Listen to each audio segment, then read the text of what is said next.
एक बार मृत्यु के देवता ने अपने एक दूत को धरती पर भेजा। एक स्त्री मर गई थी, उसकी आत्मा को लाना था। देवदूत आया, लेकिन वो वहां की स्थिति को देखकर दुविधा में पड़ गया। उसने देखा कि 3 छोटी छोटी बच्चियां उस स्त्री की लाश के पास पड़ी हुई है। एक अभी भी उस मृत स्त्री के स्तन से लगी हुई है, दूसरी बिलख बिलख कर रो रही है और तीसरी रोते रोते सो गई है। उसके आंसू उसकी आंखों के पास ही सूख गए हैं। 3 छोटी जुड़वा बच्चियां, माँ मर चुकी है, परिवार में और कोई है नहीं, पिता पहले ही मर चुका है, इनका क्या होगा, कौन है जो इन्हें संभालेगा। ये सोचकर देवदूत को बहुत दुख हुआ, इसीलिए वो खाली हाथ ही वापस लौट गया और अपने प्रधान से जाकर बोला, मैं उस स्त्री की आत्मा को ना ला सका, मुझे क्षमा करें, लेकिन आपको इस स्थिति का ज्ञान नहीं है। मेरी जगह आप होते तो शायद आप भी यही करते। उस स्त्री की 3 छोटी छोटी जुड़वा बच्चियां हैं, एक अभी भी उसके स्तन से लगी हुई है, दूसरी रोते रोते सो गई है और तीसरी चीख चीख कर रो रही है। परिवार में उन्हें संभालने वाला और कोई नहीं है। ऐसी स्थिति को देखकर मेरा दिल उस स्त्री को ना ला सका। क्या ऐसा नहीं हो सकता कि उस स्त्री को कुछ समय और दे दिया जाए ताकि बच्चियां थोड़ी और बड़ी हो जाए। ये सब सुनकर मृत्यु का देवता जोर से हंसा और बोला, तो तू ज्यादा समझदार हो गया है। उस परमात्मा से भी जिसकी मर्जी से जीवन मिलता है और जिसकी मर्जी से मृत्यु, तो तूने पाप तो बहुत बड़ा किया है और तुझे इसकी सजा भी मिलेगी। और सजा ये है कि तुझे अब पृथ्वी पर फेंक दिया जाएगा और तू तब तक वापस नहीं आ सकता जब तक तू अपनी इस मूर्खता पर 3 बार हंस नहीं लेगा। देवदूत राजी हो गया। इस सजा को भोगने के लिए उसे पूरा भरोसा था कि सही तो मैं ही हूँ, फिर हंसने का मौका ही क्यों आएगा। देवदूत को जमीन पर फेंक दिया गया। ठंड का मौसम था, वह एक सड़क के किनारे अवस्था में पड़ा हुआ था। उसी समय एक चमार वहां से गुजरा। चमार मतलब चमड़े का काम करने वाला। वो कुछ पैसों की व्यवस्था करके ठंड के मौसम में अपने बच्चों के लिए गर्म कपड़े और कंबल लेने बाजार जा रहा था। रास्ते में उसने एक नग्न व्यक्ति को ठंड में ठिठुरते देखा तो उसे उस व्यक्ति पर दया आ गई। उसने अपने बच्चों के लिए गर्म कपड़े और कंबल लेने के बजाय उसने देवदूत के लिए कपड़े और कंबल खरीद लिए। उस नंगे व्यक्ति ने कहा, मेरा कोई घर परिवार नहीं है और ना ही रहने की व्यवस्था है, इस भयानक ठंड में मैं क्या करूंगा।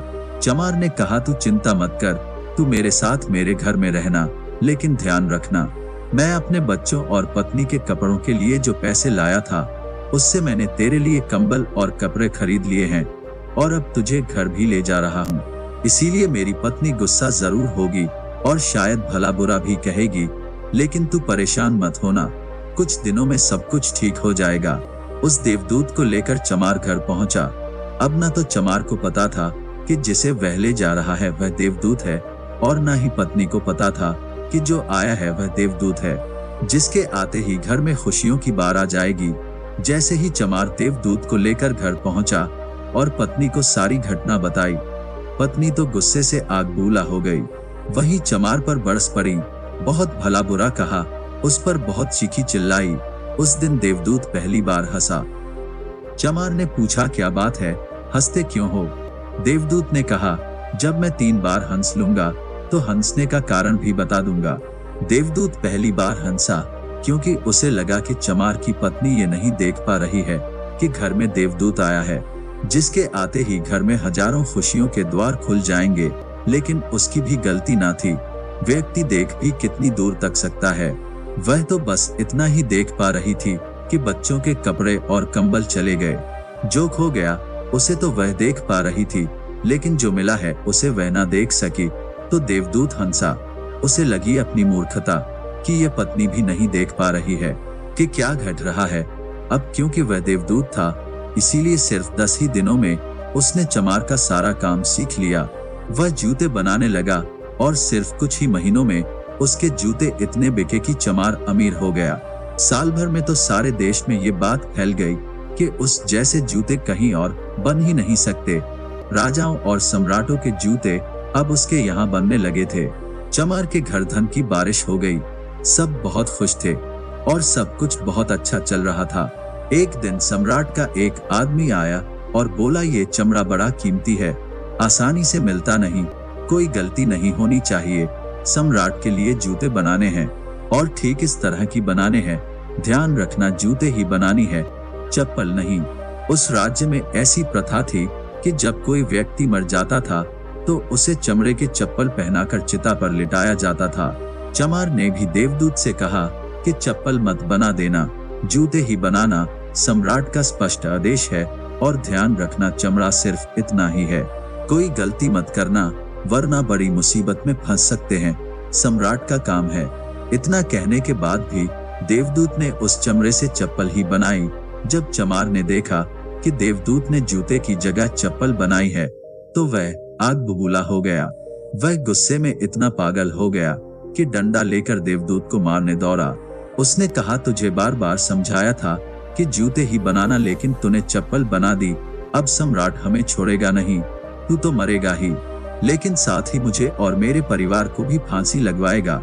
इतना सुनते ही देवदूत खिलखिलाकर हंस पड़ा। उसी समय पीछे से दौड़ता हाँफता सम्राट का आदमी आया और बोला, जूते मत बनाना, चप्पल ही बनाना, क्योंकि सम्राट की मौत हो गई है। इतना सुनते ही चमार के हाथ से डंडा छूटकर नीचे गिर पड़ा। उसने देवदूत के पैर पकड़ लिए और कहा, मुझे माफ कर दो, मैंने तुझे मारा, मुझसे बहुत बड़ी भूल हो गई। देवदूत ने कहा, कोई बात नहीं, मैं अपनी सजा भुगत रहा हूँ। चमारा ने कहा, कौन सी सजा और तुम हंस क्यों रहे हो? देवदूत ने कहा, जब 3 बार हंस लूंगा तो सब कुछ बता दूंगा। भविष्य अज्ञात है और सिवाय उस परमात्मा के किसी को नहीं पता कि आगे क्या होगा, और इंसान तो वैसे भी अपने अतीत के अनुभवों के अनुसार निर्णय लेता है। सम्राट जिंदा था तो जूते चाहिए थे और मर गया तो चप्पल। देवदूत दोबारा हंसाई, सोच करके भविष्य हमें ज्ञात नहीं और हम आकांक्षाएं करते रहते हैं, अनुमान लगाते हैं, जो कि पूरी तरह व्यर्थ है। हम इच्छा करते हैं कि ये घटेगा, लेकिन वह कभी नहीं घटता, क्योंकि कुछ और ही घटना तय है। हमारी नीति बिना हमसे पूछे चलती है, लेकिन हम बेवजह हो हल्ला मचाते रहते हैं। चाहिए चप्पल, लेकिन जूते बनवाते हैं। मरने का समय नजदीक आ रहा है, लेकिन हम जिंदगी का आयोजन करते हैं। तो देवदूत को एहसास हुआ कि मुझे क्या पता कि उन 3 बच्चियों का भविष्य क्या होगा। मैं बेवजह ही बीच में पड़ा। यही सब सोचकर अपनी मूर्खता पर आज देवदूत खिलखिलाकर हंसा था। इसी प्रकार कुछ बरसों बाद एक तीसरी घटना घटी। देवदूत चमार की दुकान पर बैठा जूते बना रहा था। तभी वहां 3 जवान लड़कियां एक बूढ़ी औरत के साथ आई। उन तीनों की शादी होने वाली थी, तो वह अपने लिए जूते का नाप देने आई थी। देवदूत उन्हें देखते ही पहचान गया कि ये वही तीनों लड़कियां हैं जिन्हें वह उनकी मृत मां के पास छोड़कर आया था, जिनके कारण आज वह सजा भुगत रहा है। वह तीनों देखने में स्वस्थ थी, सुंदर थी और उन्हें देखकर लग रहा था जैसे वह किसी बड़े घराने में पली बड़ी हो। देवदूत ने उन 3 लड़कियों से पूछा, तुम्हारे साथ ही बूढ़ी औरत कौन है? बूढ़ी औरत ने जवाब दिया, ये मेरे पड़ोसन की लड़कियां है। बचपन में ही इनकी माँ की मृत्यु हो गई थी। बेचारी बहुत गरीब थी, उसके पास खाने को भी न था। उसके स्तनों में इनको पिलाने के लिए दूध भी न था। वह इन्हें दूध पिलाते पिलाते ही मर गई। मेरी कोई संतान न थी, इसीलिए मैंने इन्हें अपने बच्चों के रूप में अपना लिया और अब इनका सम्राट के खानदान में विवाह होने जा रहा है। देवदूत ने सोचा, अगर इनकी माँ जिंदा होती तो ये तीनों बच्चियां भयानक गरीबी, भुखमरी और दरिद्रता में बड़ी होती, पर क्योंकि माँ मर गई, इसीलिए इनका लालन पालन इतने धनी परिवार में हुआ और अब इस बूढ़ी औरत की सारी धन दौलत की यही तीनों मालकिन हैं। उस दिन देवदूत अपनी मूर्खता पर तीसरी बार हंसा। उसने उन तीनों लड़कियों के लिए अब तक के सबसे शानदार जूते बनाए और चमार से आकर सारी बात कह सुनाई कि ये 3 कारण थे मेरे हंसने के, मेरी गलती थी जिसकी मुझे सजा मिली। अब मैं समझ गया हूँ कि नीति सबसे बड़ी है और हम सिर्फ उतना ही देख पाते हैं जितना हम देख सकते हैं, और जो हम नहीं देख सकते हैं वह बहुत बड़ा और विशाल है, और जो हम देख सकते हैं उससे हम उस बात का सटीक अंदाजा नहीं लगा सकते जो घटित होने वाला है। मैं अपनी मूर्खता पर 3 बार हंस चुका हूँ। मेरा दंड पूरा हुआ, इसलिए अब मैं चलता हूँ। और देवदूत वहां से चला गया। दोस्तों, इस कहानी से सीखने वाली बात यह है कि आज घटी घटनाओं को देखकर हम इस बात का अनुमान नहीं लगा सकते कि यह घटना हमारे लिए अच्छी है या बुरी? इसका उत्तर तो भविष्य की गर्त में ही छुपा है। इसीलिए हर घटना पर अच्छी या बुरी की प्रतिक्रिया देना व्यर्थ है। हमें बस जो हो रहा है उसका साक्षी बनने का प्रयास करना चाहिए। गौतम बुद्ध भी अपने उपदेशों में यही कहते हैं कि ना तो अतीत के लिए पश्चाताप करो और ना ही भविष्य की चिंता। बस आज में जियो, इस पल में जियो और इसी के साथ एक हो जाओ।